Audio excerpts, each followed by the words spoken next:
Si Madam M, saan po kayo ngayon? Nasa Hong Kong po ako. Oh, kamusta po ang Hong Kong ngayon, ma'am? Mainit. Mainit! Para maibsan yung init, ano pong ginagawa mo?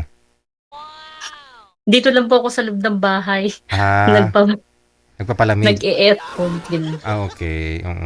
So, okay naman ho yun, no? Okay lang naman sa amo ninyo. May mga amo kasi na, ano, no? Tipid-tipid, no? Patayin yung aircon, ganun.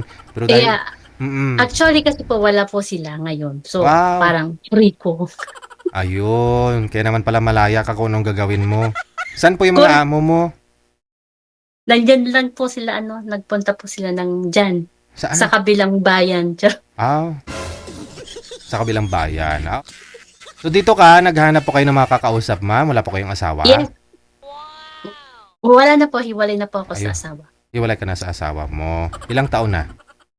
5 years po. Mhm. Ah, bakit naman ho kayo naghiwalay?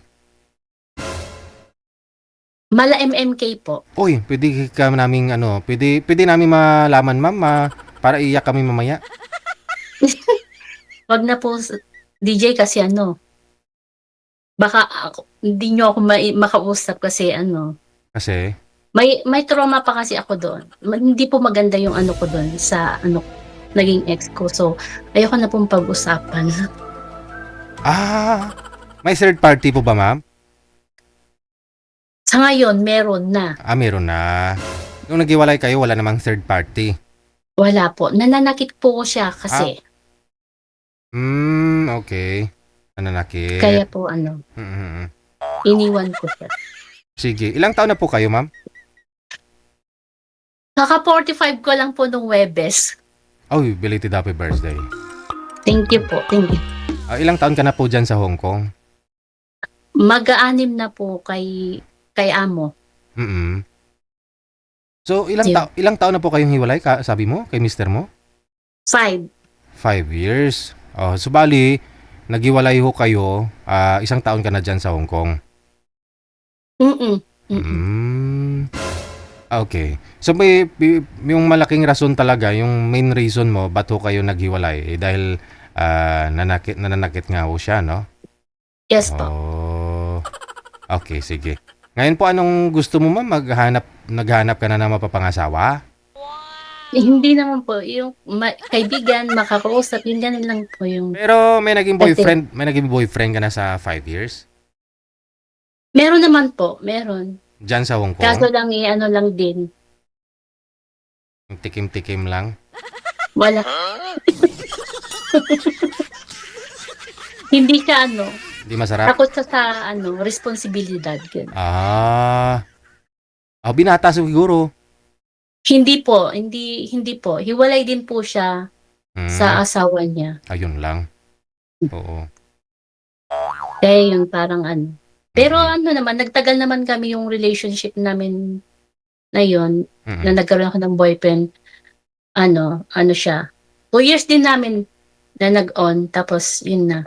Parang Oo, wala na. wala na. Diyan sa Hong Kong?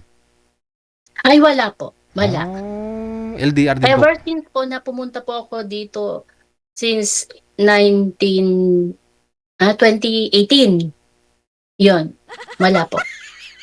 Akala ko Wala 19. po akong naging boyfriend dito o makipag-meet o hindi po. Talagang trabaho lang po ako, ganyan. Okay.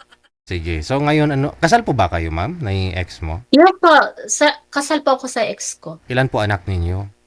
3, college na po silang lahat. Kasama po ng tatay? Hindi po. Yung, Hmm, yung dalawang panganay ko, yung panganay tsaka pangalawa, nandun sa part ng tatay nila pero nakabukod sila. sa, Naka-boarding sila. sa lugar lang po ng ex mo? Opo, opo. Hmm, Pero yung bunso ko, siya yung nasa akin. sa side mo naman, sa family mo, magulang mo? Hindi, sa mismong, dun sa sa hometown ko talaga. Ilang taon na po bunso mo? Magi-18 ngayong 25. Malalaki na rin po pala, no? Yes po.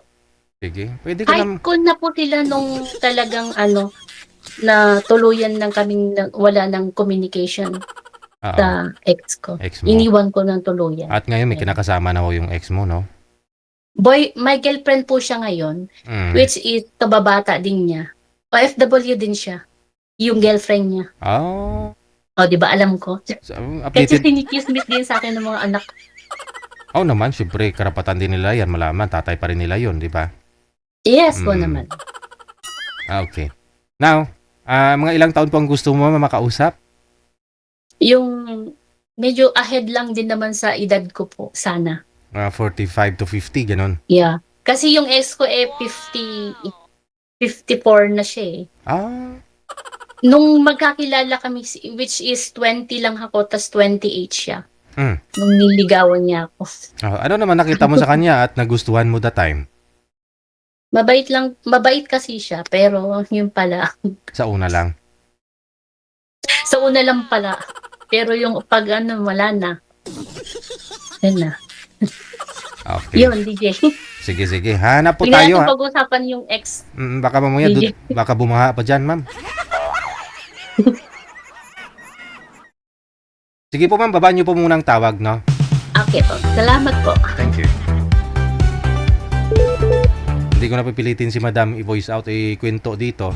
Kasi baka bumaha doon sa Hong Kong. Ang init daw. Biglang bumaha.